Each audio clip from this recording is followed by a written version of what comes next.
and welcome sa programang Loves Ana Ana Ra with DJ Ana Ra.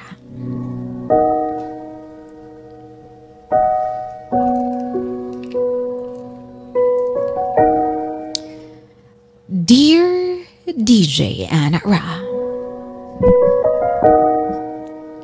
maayong gabi diha kanimo og sa mga suking tigpaminaw sa programang Loves Ana Ana Ra with DJ Ana Ra. Ako di ay si Leia nga taga Davao City. Ang nga akong storya mahitungod kini. Sa lalaking nahigugmaan ako apan dili nako uyab.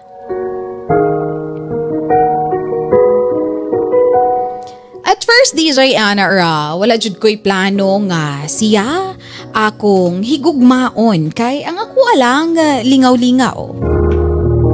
Apain ang lingaw-lingaw DJ Ana Ra, napadayon man hinuon og napadong nga ako ma-in-love niya.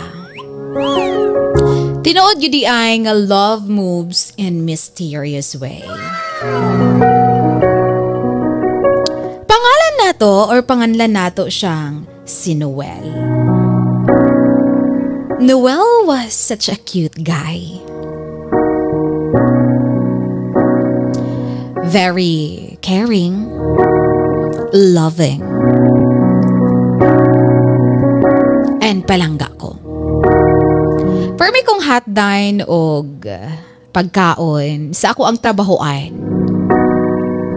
Nagtrabaho day ko sa Tifasco DJ Ana Ra kung kabantay ka din sa may Panakan. And it was just so amazing na naada ay lalaki gihapon karon nga mo effort og maayo.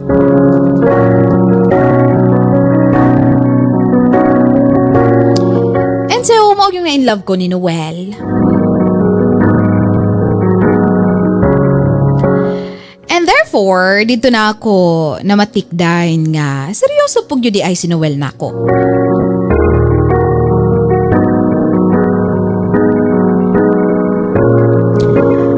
Hangtod sa kami nagkita nagyoy.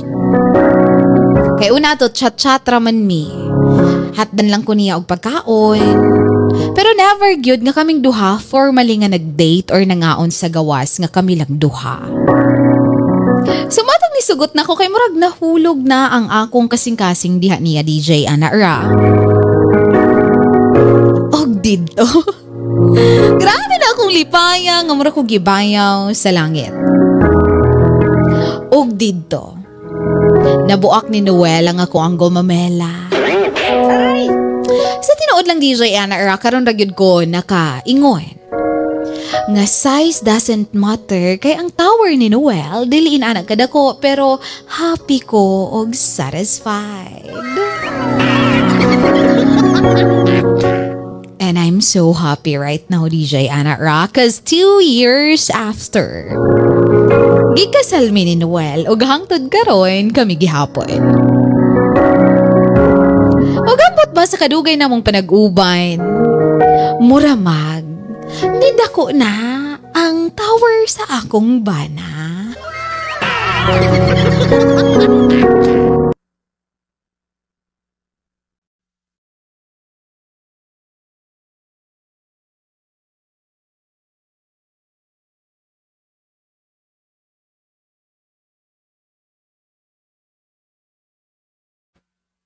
Hello guys! I'll have my eyeglasses tonight kay nisakit akong mata guys. Ayan. So anyways mga kabisyo, paminsan-minsan kasi pinipilit ko na lang na parang, uy makaklaro ko pero the real di na jud kay ko kaklaro.